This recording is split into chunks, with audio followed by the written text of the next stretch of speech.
Welcome to the Hobby Jogger podcast, where elite athletes and ham and eggers lace up their stories.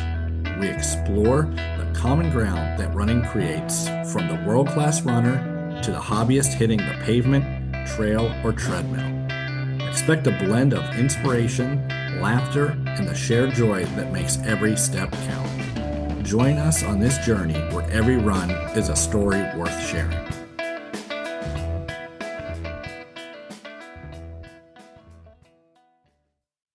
Thank you for joining us for this week's episode of The Hobby Jogger. Today, I have my co-host with the most back, Mr. Rob Myers. Rob, how are you? Doing well, Casey. Glad to be back. Been doing some traveling. Saw you out at Laurel Highlands. Yeah, been out in the camper, visiting every small town we can find, doing lots of running, lots of hanging out at the local pub. Good times. Got to support your local pub for sure. That's why we travel. Well, Rob, today we have a very special guest, a local guest, Jen Boerwinkle. She is a run ambassador for the Cleveland Marathon. She's also a run coach for Rise and Rain, and she has lost a staggering amount of weight, which is what I want to get into first with her. Jen, welcome to the Hobby Jogger. Yeah, thank you so much for having me. I'm excited to be here and talk to you guys today. Appreciate it and appreciate your time. Like I said, the first thing I want to ask you about that really jumped out to me was losing 125 pounds. Wow. Yeah. I'm basically like half the person that I was in 2019 and just continued on that kind of journey. And it really led me to running. It was interesting because initially it was like, I want to lose weight and get skinny. Like that was the goal. I just want to be skinny after being overweight and obese for so long. And then it kind of morphed into, I started running as part of the weight loss journey, as part of the exercise. And that really just took off. Of course, now I don't see running so much as an exercise for myself, although it is. It's just a much different journey for me now. But yeah, initially it started out as a weight loss journey and losing 125 pounds. I had weight loss surgery. I've had a few different rounds of plastic surgery, and it's just been all kind of part of the journey since January of 2019. That's amazing. And that's something that I know I get asked a lot by people when, we meet them somewhere and, hey, what do you do for fun? Oh, I run a lot. And, oh, I'd like to do that to lose weight is often the first thing, someone asks rather than just getting fit. And I'd like to know, because I did lose a little bit of weight as well, about 50 pounds. What was the catalyst for you to begin that journey? Like, what was did you have a moment where you said, Jen, to yourself, Jen, like, I can't wake up like this anymore. Like having a tough time sleeping and just kind of miserable, no energy. Like, did you have a moment where you just said no more? Yeah, there were a couple moments actually. I am a mom. I have two kids. They are almost 7 and now 11. And there was a moment in time after I had my youngest where I was just like, I was exhausted all the time. My feet were swollen. I was tired. I had a preschooler at the time too. And so it was like keeping up with these kids. And I was just like, they deserve way better than this. So it really started there, but just wanting to really feel better about that and wanting better for them too. And knowing that I want them to be successful in their lives. I have to be the example of that too. They need to see a mom that is strong and capable and healthy to set that example. And I couldn't do that at the weight that I was. And I mean, I'm just being really honest. I was extremely lazy. I just was. Yeah. I went back to grad school in the same time. It was just a lot of stuff that was going on at once that I was like, I've got to make some changes in my life. And then I just dove into it. But it was just really feeling physically like, if I don't make some changes now, I'm really going to see a lot of struggles in the future. I lost my dad when I was a child as an 11-year-old to heart issues. And the excess weight certainly wasn't going to help me genetically. So yeah, it kind of was a culmination of then knowing I was done having children. That was the time to focus on myself and getting myself where I wanted to be. That's awesome. I can 100% relate. I got up to about 265 pounds in my 20s, and I'm in IT, so I'm sitting down the whole time behind a keyboard. And you really have to make the decision on your own, right? If you get pressure from other people, even people you love telling you need to lose weight, you have to reach a point where you're at that crossroad where it's time to lose weight. And it doesn't matter if it takes a year, 2 years, 3 years. Yeah. When you know it's the right time, you know it's the right time. And I remember that, you just wake up one day, you find something that you can do repetitive typically to lose the weight, and there you go. You're off on your journey. And there's a lot of starts and stops along the way. I mean, was that similar to your experience? Other people intervening and then you just maybe pushing back a little bit and then one day realizing it was time? Yeah, I almost feel like I have a wonderful family, a wonderful husband, sisters, my mom. No one ever said anything to me. No one, I feel like it was kind of like enabling though. It was like I wish someone would have been like, "Hey, things are kind of spiraling out of control for you." Like I almost wish someone would have, not that I think it would have mattered. Similar to what you said, it was really going to have to be on my own time. But it was interesting because as I got smaller and smaller and smaller, when you lose that amount of weight so fast, it was like people were very quick to say, "Hey, you're getting too skinny. You're too skinny now." I'm like, "Well, where were you when I was too big? Like, why is this okay?" But I can totally see where you're coming from with that, and know that, even for a doctor telling me, "Hey, like you're morbidly obese," or you're going to need all these interventions to have your children because your body's not regulated the way that it needs to be. And it still didn't make a difference. I still just went on the way that I was until I was ready. That's awesome. And I'm happy to hear you say that. I know this might be a little, I guess, controversial, but like the body positivity, I guess, movement. I understand people have a couple extra pounds. Like that's not what I'm talking about.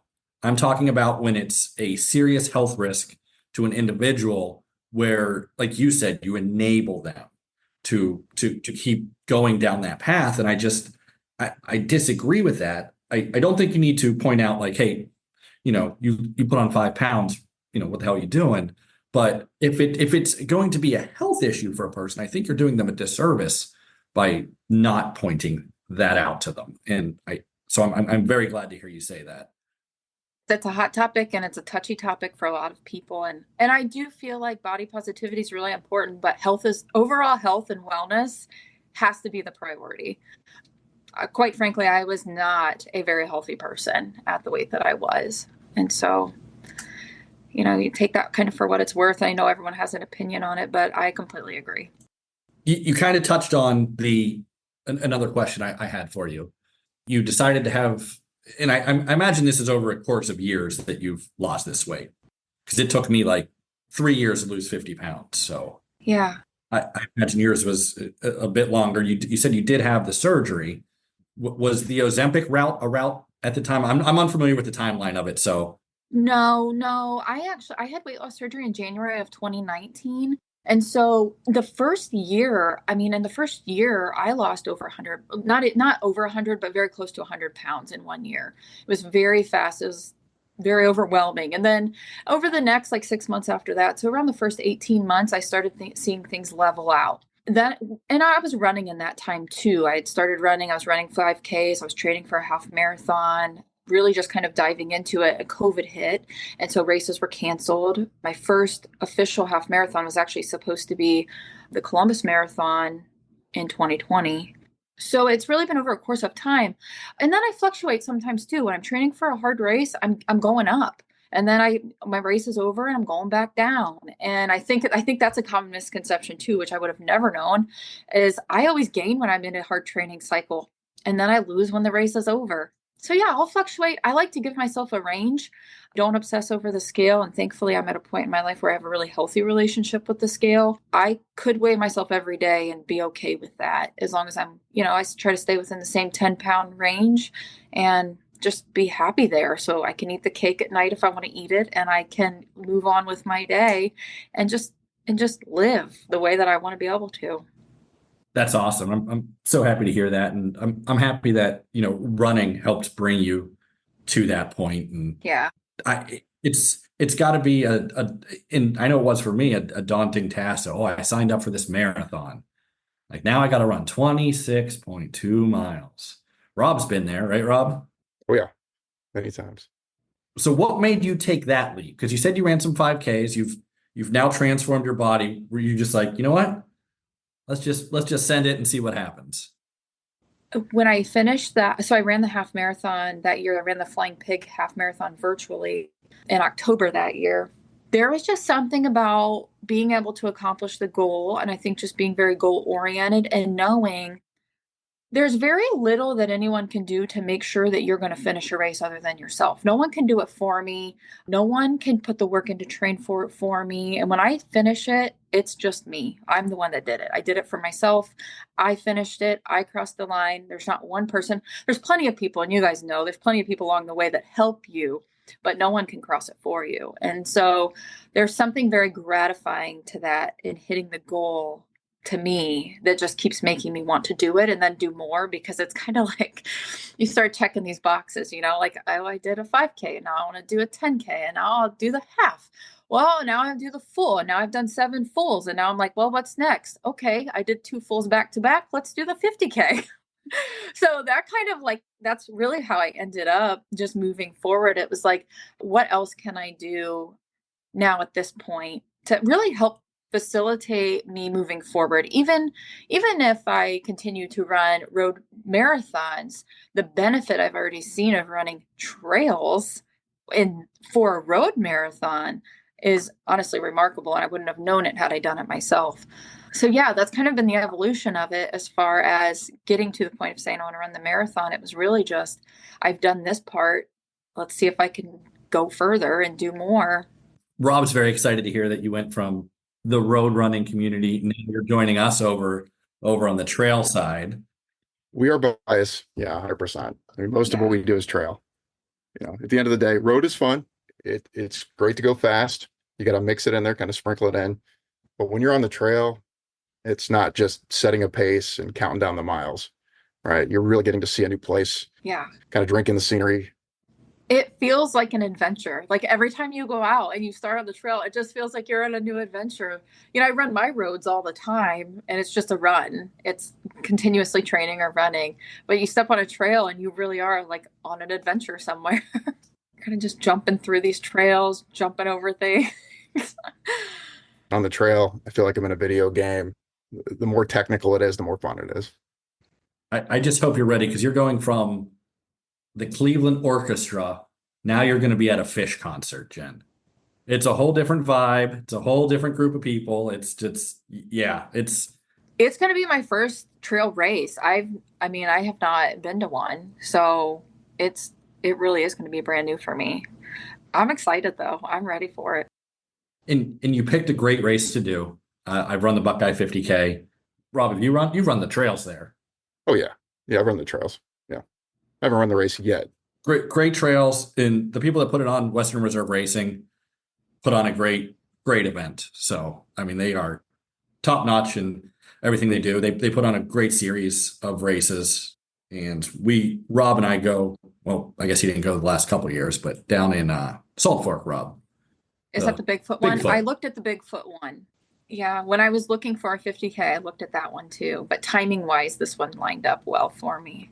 Nice. I should be out there. Our friend Will, previous co-host on a couple episodes, is running the Buckeye 50K. I believe for the 5th straight year, 4th or 5th. I don't know. He's going to yell at me when he hears this. Oh, you know it's the 4th time.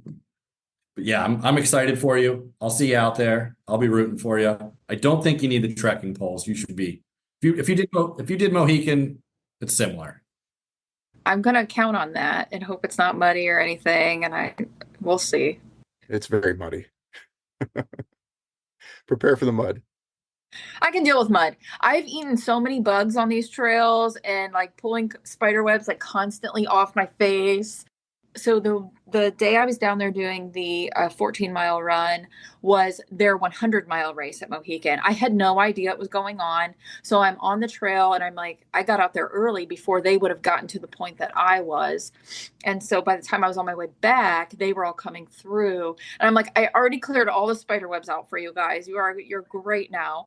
So that was really fun to kind of be in the process of training and then seeing, I think it was at the point I saw them, the marathon that was running. So that was really fun to see them all out there and kind of get me hyped up for my own race. Nice. Yeah, you'll do fine.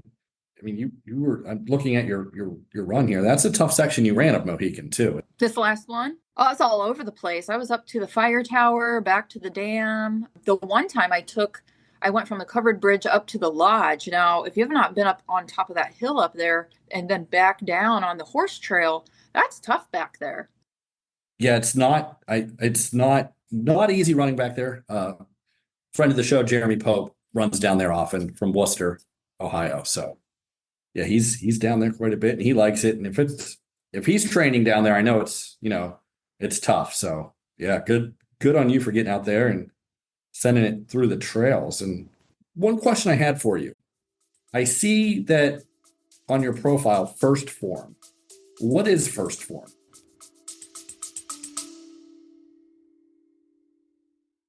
Hey folks, if you're loving the stories, tips, and laughs we're dishing out, make sure you don't miss an episode. Hit that subscribe button so you're the first to know when a new episode drops. And hey, if you've got a second, why not leave us a review? Your feedback helps us improve and keeps this running community growing. Lace up, hit subscribe, and let's get back into the show. So First Form, I am an ambassador for the First Form company as well. And so they've got a host of different products. For the most part right now, I'm using different products because of my weight loss surgery. I have really struggled nutritionally over the years with running. And how do I fuel my body when my stomach is the size of my fist to get through these miles, this elevation, this training cycle, and making sure that I have the nutrition I need to really sustain myself to do it, especially while I'm running. So I started really looking into different products that would really supplement or basically kind of take place of, in some ways, fueling for me. And so I started really trying to supplement, especially after I'm done running, because I have a really hard time refueling right after, getting the protein, getting the carbs. And I started using the products that would help kind of facilitate that very quickly, get my muscles back to where they need to be as quickly as possible. So the next time I'm out running, I'm already sort of recovered. Yeah, I guess I didn't really think of that when you said you had the surgery, that you don't have the same stomach as before. It's the size of my fist. Yeah, I can eat about 6 ounces or drink 6 ounces at a time. It's imperative that while I'm running or training, everything that goes into my body is what I need to function. Yeah, wow, I didn't even think about that. Yeah, that's quite a math problem to work out you got there, Jen.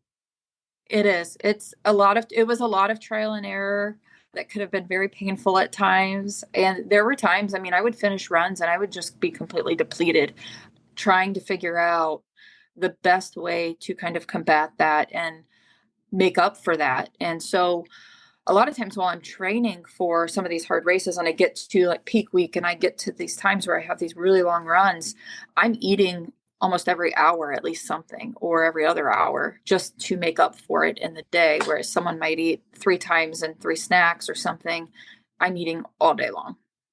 So how did you figure out that math problem? Was it after the surgery, you're typically full after one sandwich, you cut it in half type of thing? Or was it? Well, after surgery, I could eat about 2 ounces at a time. So it took a long time to get to a point. You start out on like a liquid diet for a week, then you go to a pureed diet for a week, and then you go to soft food diet for a week, and then you're on solid foods for a week, and then see how that goes before you kind of transition. So it's almost a whole month right after where you're kind of reacclimating your body, but your body's healing, and you've got, sutures and just different things from healing, swelling and all of that.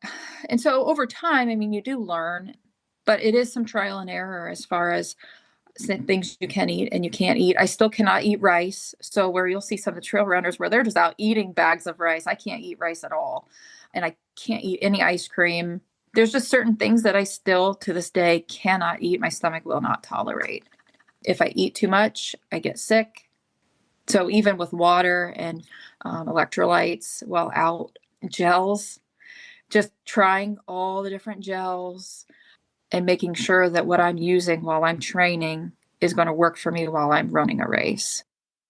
Your pre-race meal, because I'm trying to think now, I drink half a liter, a bagel, and thing of oatmeal is generally my pre-race meal. That's way more than 6 ounces. Mm-hmm. Quite, I mean, just the half liter is. Yeah, I'll get up earlier. I mean, I start actually kind of carb loading and fueling about 4 days before a race, in addition to like what I would normally be doing. So I would start that about 4 days before. About 3 days before, I'm eating, as like huge breakfast, huge for me. Yeah, and then I continue to kind of focus on that. I'll start tapering that down a little bit as far as like any vegetables, things like that I'm not going to eat. Just focus on the starch, the carbs, protein too. For me, with weight loss surgery, it becomes imperative that I focus on that also. So I eat a lot of mashed potatoes, throw some steak in there, ground beef, ground chicken. I'm trying to think what else. I can eat a half a bagel at one time.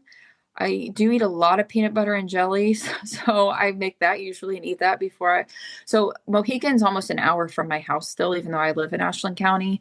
So I'll drink electrolytes here in the morning. I will eat peanut butter and jelly on the way to the trail. I'll pack my kids' gummies in my vest, just granola bars I can do. So yeah, I've got various snacks that'll just Teddy Grahams and graham crackers have been perfect for me. I can handle those well. They package and travel well. Yeah, those are the main things. Kind of stick to what works for me at this point. You'll love the trail running then, because it's just you run from one snack station to the next. Yeah. That's what I'm hearing. I won't have to be carrying all my snacks. They'll just be there. Yeah, they do put them out for you. Yeah, it's something I never really thought of. So I appreciate you bringing that to my attention of just, I guess, I don't want to say a struggle, but just more of a planning that you have to do compared to for like me post run, it's, 2 beers and a hamburger. Well, I do that. I do that later. I'll get there, but it'll take me a little bit. I will get there. I notice you're also an ambassador for the Cleveland Marathon. I love the Cleveland Marathon. I've been an ambassador for 2 years for the Cleveland Marathon. I ran it back to back. I last year and this year I did the 5K and the full. So the 5K was this on a Saturday and then the full on a Sunday. Last year I ran it to race it. This year I ran it. I was going to try to race it. I'm going to be honest. I was going to try, but I was coming off of my marathon in Toledo when I did race that one. And it was about 3 or 4 weeks apart. So realistically, I wasn't going to be able to do that. So I ran the Cleveland Full really as part of training for the 50K. So I had a marathon in April and a marathon in May, kind of leading me into then transitioning to trails to train for the 50K. So yeah, I love the Cleveland Marathon though. It's a great team. It's a great organization, great race. The whole weekend's a blast. I'm up there all weekend. Got a great group on our ambassador team and they show up. They love the city. They love running the city. They love being part of it. And it's a really cool running community up there. And I don't have that here. I know there are some run groups that are in Worcester and Mansfield, but I don't always have a lot of time to get there to do those things. And I started trying to get a run group here when I'm done training so much. I really would like to, but I always just feel like I'm part of the family up there. So it's a really special opportunity to do that. And if you're ever in Akron, we usually run on Tuesday nights. I didn't go tonight. Little bit warm out there. I ran early this morning. I'm not a 94-degree type guy, so It's hot. It's very hot. it was hot this year at the Cleveland Marathon. It was. I was hurt. I ran the half this year at Cleveland, like you said. Great marathon. It's well produced and well organized. It was awesome. Just got a little bit warm and had a tough go at the half up there. So It was really rough coming in. I ended up catching a friend that was trying to get under 5 hours and was able to really kind of spend some time running with her. And it was rough out there coming back on the full and just seeing a lot of people struggling. There were a lot of struggles coming back that day, especially at that time frame. It's a long time to be out there and it was only getting hotter. It was rough out there for a lot of people. So when I came across that bridge, I was very happy to be done. I was very sad that I was passing that turnaround at the half and to keep going. So I was like, oh man. Yeah, it was. man, it was hot. It was not optimal conditions.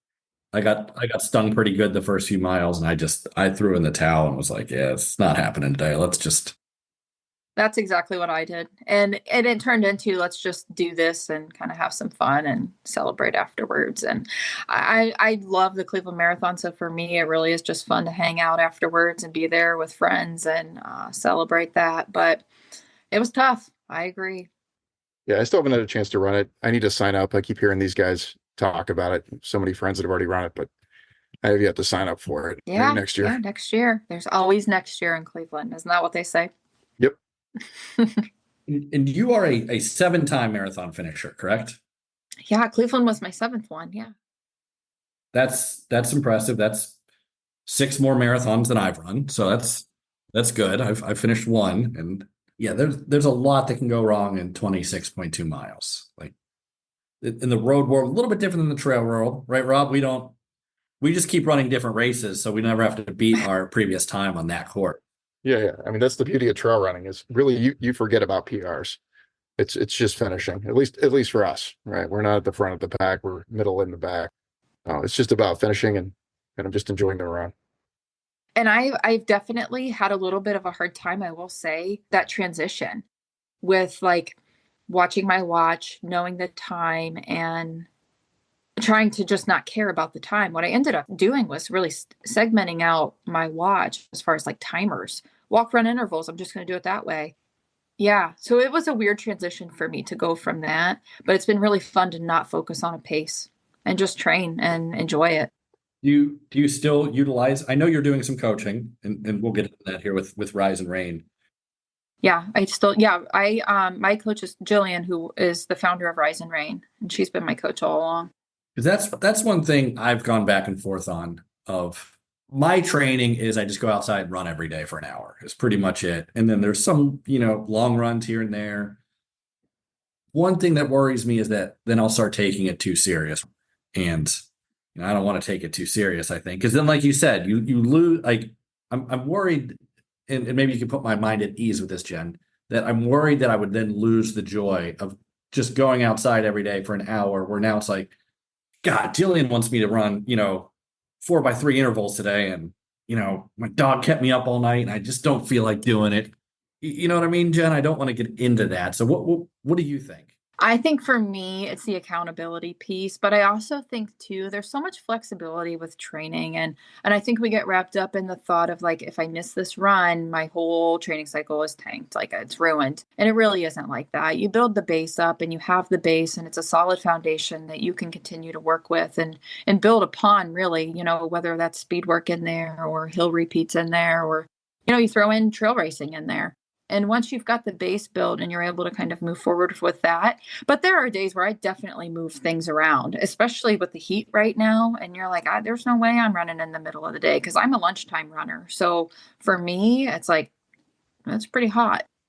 But I think there is a point that where you're saying, I don't want to lose the joy if I have to go do this. Like I'm going out to do it because I want to. I run for an hour a day and that's what I like to do. And if someone's telling me I'm not going to do what I like to do today. I'm going to do what they're telling me to do today. It is a little bit different, but there is something about setting out to do whatever it is that day. So if it's, maybe you're doing like threshold paces and you're doing intervals one day and finishing it, it feels very similar to me of like finishing a race. Like that was a really hard workout and I did it. And then, you can get that often because you're training often or a long run. Very similar too. Like I know I'm going to go do 20 miles in Mohican today. And then you finish it and you kind of feel that triumph of finishing it similar to a race. So I like that because you can get that more often than what you do racing. I get that. To add to what Casey said though, my fear is if I take it too serious, then I forget about the other elements. I'm only focusing on like my time and it's not hanging out with my buddies before the race or after the race. It's not the dinner before the race and then the dinner and beers after the race. It's just me and focusing on my time. And I worry I'm going to care about it too much and it's going to feel too much like work. But at the same time, I want to get better. So I want to listen to coaches. So, that's more of a me problem than anyone else. Yeah, I still do all those same things too. and go to dinner before and catch up with friends at races, after races. It's, really fun when you're able to catch them during a race somewhere on the field out there. So I still do all those same things. I still have a lot of fun. And even this summer, I've got a pretty athletic, almost 7-year-old, and he'll ride his bike with me while I go run 5 miles. I'm not in a hurry to go anywhere when I'm running 5 miles. It's an easy pace for me. I'm not in any hurry, and I can have him come with me and just kind of talk. And it's been a blast. So while I'm still out doing a workout and still running the 5 miles, I'm still having fun with it. That's awesome. That's so important to do. Yeah, that's just like, it's kind of my time. I don't have to go do it, but I want to, and I just always want to keep that. And that's just, like I said before, that's where I'm kind of on the fence with the coach. It's like, I'd like some guidance. The accountability is great. Obviously, I think that's number one for coaching. It was right? for me. It was for me, especially initially. Yeah. And we've heard that from a number of other guests that are, coached, that where it's, hey, it's the accountability. I wake up and I have this thing I need to do. And if there wasn't someone standing there, Jen isn't there to tell me that I need to do this, that I just blow it off and I'll get to it tomorrow. And I think that is a big thing, because consistency is ultimately, I think, the most important part of training or coaching or anything, and how to get results. So yeah, it definitely makes sense. And one thing I'd like to ask you about Rise Rain, how did you get involved with them and Jillian, as I'm looking now through the Instagram? So Jillian's actually a Cleveland Marathon ambassador as well. Okay. We're on the Cleveland Marathon ambassador team, and it was around the same time I was going to run Indy. And when I finished Indy, I started looking for a coach. I knew I would run another marathon. I knew I wanted to make improvements, and I started looking for a coach. And it just made sense. We started talking kind of back and forth about coaching in general. And we met just on video and talking about what my goals were, where I kind of wanted to be, where I saw myself as an athlete in the future. And, I pretty much knew right away, just talking to her, like it was going to be a really good fit for me. We became pretty good friends, and she's still my coach now. But over the course of time, and what she was able to do for me and help me really see where that potential was in myself, where I knew I could eventually get there. I would have never honestly thought I'd even run a 4:19. I would have never even thought that, or even had that goal in my mind, I don't think, until I started working with her and realizing, like, oh, my body couldn't do this. And then I was like, with the bariatric world, there's a lot of people that do follow me who are in the bariatric world. They're having weight loss surgery. They're looking at having weight loss surgery. They're asking me about running. They're talking about that. I just started really recognizing that there's a big gap in the fact that there are bariatric people who want to be athletes after surgery. And for long-term success, which was always the goal, you can lose the weight in that first 18 months, but you want the long-term success that comes with it. There needs to be a coach, and there are, but I want to be a coach that gets that part of their life and can help them also reach their goals. So it kind of went from there. I was like, I want to do this. Like, I want to be a coach too. I did the VDOT certification to be a long distance run coach. I also became a certified personal trainer through NASM. And so I got my certifications over the winter, started working with Rise and Rain as a coach myself. Well, congratulations on getting that. Always good to further your education and knowledge, which actually this episode has been very eye-opening for me with the bariatric. I guess, would it be a community of bariatric runners? Would that be fair? Yeah, there is. There's a big group of us. So when you were losing the weight, was running your first love, or was it something else in the gym that you were doing, or you started cycling, or just weightlifting, or is it all the above, a little bit of everything? Before I had weight loss surgery, I started working out about 6 months before then. So I lost some weight before I had weight loss surgery. Just in the program, you have to do several things in the program and different tests and things that I had to do. So in that time, I started working out. I have a membership at the YMCA. I've been a member there for, I want to say, over 10 years. I'm on the board of our YMCA now. Yeah. And I was working out in the gym. I'd go every day. Usually it was like the elliptical. I really like doing that. But to be fair, I was pretty intimidated by the gym, especially as an obese person. It was scary to be there. And But I did. I would go every day, get on the elliptical, and I would do a lot of like the circuit machines, the pulley machines. I was way too intimidated by the open free weight gym. I was not stepping foot in there. Now I will, but it took me a while. So I started that, and then I continued that. I really continued doing the same kind of thing. The elliptical, the Stairmaster, cross trainer, that kind of stuff. It wasn't until it was just in the spring one time, I was pushing my youngest in a stroller and was like, I bet I could run now. Like, I'm smaller. I bet I can. I started pushing him in a stroller. And then I started running, actually doing intervals, telephone pole to telephone pole. Like, I didn't know any different. So I would run from one telephone pole to the next, and then walk to the next one, and then run to the next one and walk to the next one. And then I would do like 2 lengths of telephone poles, and just led up to, then I had a Fitbit at the time, and I would do like a mile, and then I would do 2 miles, and then I got to the point where I was running 3 miles. So that's kind of what led me to it. And then it was this constant strive for just the next thing, like time, distance, whatever it is, whatever I wanted to focus on at the time. So let me get a little advice from you, because I need it on the strength department. Like 3 things I can do, we'll say either daily, maybe not daily. I do run quite a bit, but once or twice a week, 3 exercises to help, I guess we'll say, stave off injuries or just generally get stronger legs. So like what are your, which Casey really needs. He gets injured a lot. I think he said that once, but I'll double down and say it again. yeah. I highly suggest yoga. And I know people are going to laugh at me about this, but I do at least 20 minutes of yoga every single morning, every morning. And it doesn't have to be a lot of poses, and it doesn't have to be a long time to be efficient. So there are certain poses, and I can send them to you, but there's certain ones that I do every day that simply just stretch my body, because we're constantly in this state of like muscle recovery from the constant like training. But honestly, when you're a runner, you're spending the majority of your time on one foot. And so Bulgarian split squats, while people do not like them, it's the best. Even something like lateral leg raises, where you're just using that one leg and doing that, is also, I mean, those are ones that I do multiple times a week.